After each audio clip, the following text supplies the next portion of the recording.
তো গাইস আজকের ভিডিওতে ঈদের কিছু সেরা মডেলিংয়ের সাথে আপনাদেরকে পরিচয় করিয়ে দিব, যারা কিন্তু রীতিমতো ভাইরাল হয়ে গেছে। সো আমার প্রত্যেকটি ভিডিও কিন্তু ভাইরাল ট্রেন্ডিংয়ের উপরে বানানো হয়। সো ভিডিওগুলো ভালো লাগলে অবশ্যই চ্যানেলটি সাবস্ক্রাইব করে পাশে থাকবেন। সো শুরু করা যাক আজকের ভিডিওতে। বর্তমানে ঈদ মার্কেট বেশ জমে উঠেছে, সেজন্যই এসব ট্রেন্ডিংয়ে আপনাদের দেখতে হবে। এবার ঈদ মার্কেটে বিক্রির জন্য কিন্তু বিক্রেতারা ভালোই একটা পথ বেছে নিয়েছে, যা আপনারা ইতিমধ্যেই চোখে পড়েছে। মার্কেটে বিভিন্ন দোকানে গেলেই কিন্তু এরকম দৃশ্য আপনি দেখতে পারবেন, যেখানে ছেলেমেয়েরা বিভিন্ন পোশাক পরে বিভিন্ন মডেল করে বিভিন্নভাবে দেখাচ্ছে মেয়েদেরকে। আসলে এখানেই দেখা যায় যে মেয়েরা শুধু শাড়িতেই সুন্দরী মেয়েরা না, ছেলেরাও সুন্দরী হতে পারে।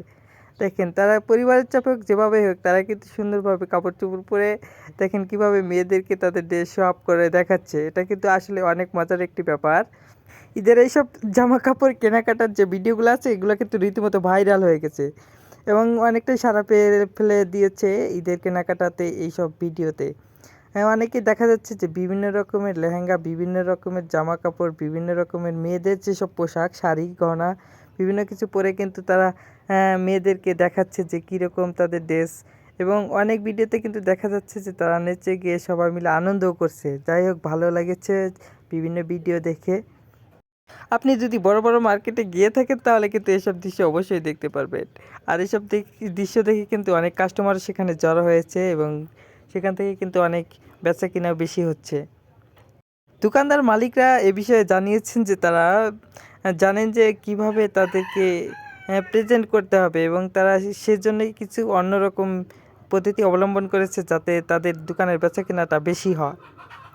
এই বুদ্ধিটাতে কিন্তু তাদের 100% কাজে লেগেছে এবং এতে তারা কিন্তু বেশ সাড়া পেয়েছেন অনলাইন অফলাইনে দুদিক থেকেই। সত্যি বলতে আপনি যদি এইসব দৃশ্যগুলো দেখেন, আপনারও কিন্তু অনেক ভালো লাগবে। বিভিন্ন বড় বড় মার্কেটে কিন্তু এইসব দৃশ্য একবার সচরাচর দেখা যাচ্ছে এবং ঈদ মার্কেটকে আরও জমজমাট করে ফেলছে। দেখা যাচ্ছে যে কোনো বয়সের মানুষই কিন্তু এই মডেল থেকে বাদ যায়নি। বিভিন্ন রকমের ইয়াং জেনারেশন থেকে মুরব্বীরা পর্যন্ত এই মডেলে কিন্তু অংশ নিচ্ছেন। যাই হোক গাইস, এইসব মডেলদের আপনাদের কেমন লাগছে অবশ্যই কিন্তু কমেন্ট করে জানাবেন। আর অবশ্যই কিন্তু আপনারা ছেলেদেরকে জ্বালাবেন না, কারণ ছেলেরা কিন্তু সব দিক থেকে সুন্দর। দেখেন রোজা রমজানের দিন কিন্তু তারা বিভিন্নভাবে তাদেরকে কাস্টমারকে আকৃষ্ট করার জন্য এসব করেছে এবং তাদের পরিবারের চাপে হোক বিভিন্ন, আসলে ছেলেরা কিন্তু যথেষ্ট পরিমাণে চয়েসফুল। ধন্যবাদ।